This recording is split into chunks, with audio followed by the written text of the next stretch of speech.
Friends,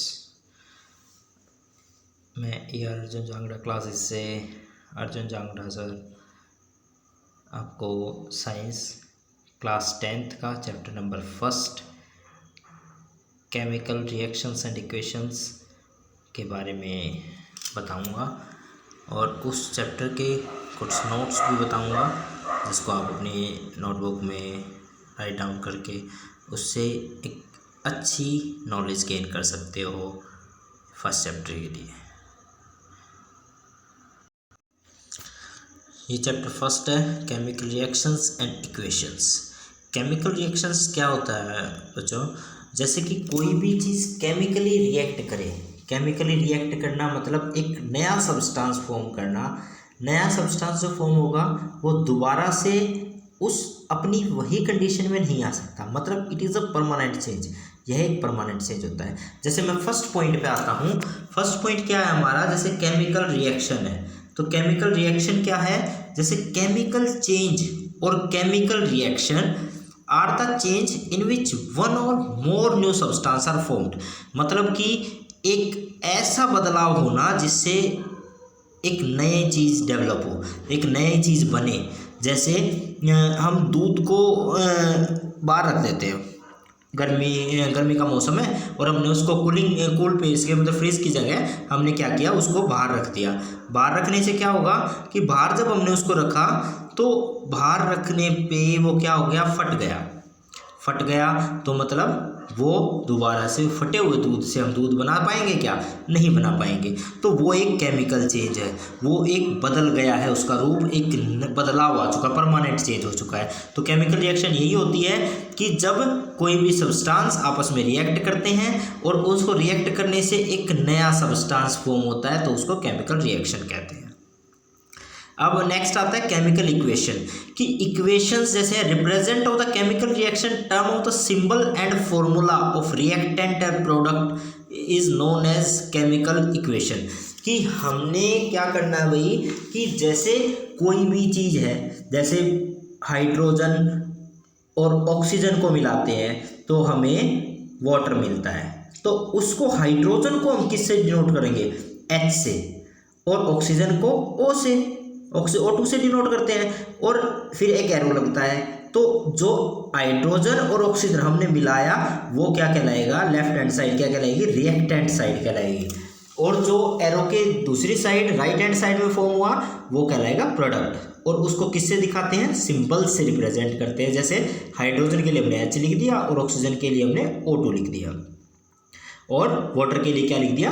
H2O। तो ये chemical equations होती है। अब थर्ड पॉइंट है बैलेंस्ड केमिकल इक्वेशन। बैलेंस्ड मतलब एक तरीके संतुलन बनना बहुत जरूरी होता है हर चीज का।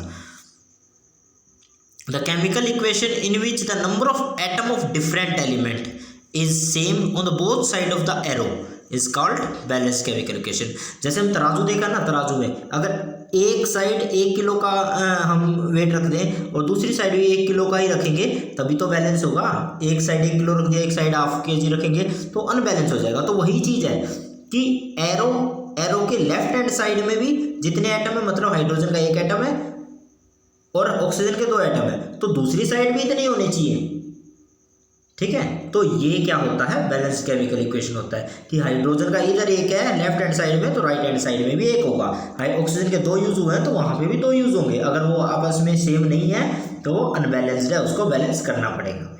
वो टॉपिक मैं आपको डिस्क्राइब करूंगा अच्छी तरीके से, दूसरे तरीके। अब नेक्स्ट पॉइंट है हमारा the chemical reactions can be classified into the different types. अलग अलग टाइप से डिस्ट्रीब्यूट कर रखा है। जैसे फर्स्ट टाइप है हमारा कॉम्बिनेशन रिएक्शन। कॉम्बिनेशन रिएक्शन क्या होता है students? The reaction in which 2 or more substance combines to form a single substance, that is combination.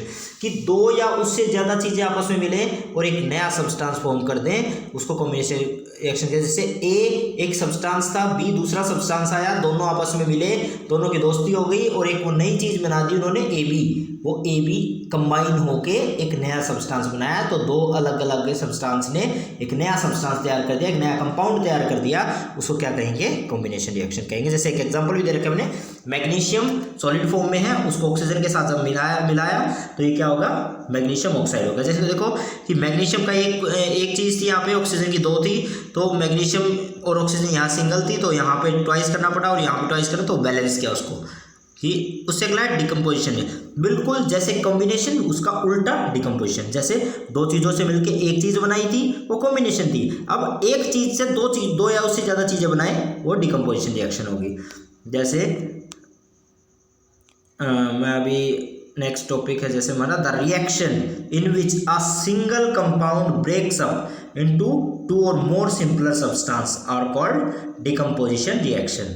जैसे एक सिंगल कंपाउंड है, कंपाउंड कोई चीज़ मिली हुई है तभी तो कंपाउंड होगा। 9th क्लास में ही पढ़ा हमने। कंपाउंड क्या होता है? Mixture of to or more substance in a fix proportion, in fix proportion में मिक्स होता है, तो उसको कंपाउंड कहते हैं। उस कंपाउंड को टूटना, उस कंपाउंड का दो या उससे ज़्यादा चीज़ों में बांटना, अलग अलग चीज़ों में। जैसे PbNO3 था, उसको डिस्ट्रीब्यूट किया तो PbO अलग हो गया, फिर NO2 अलग हो गया और ऑक्सीजन अलग हो गई।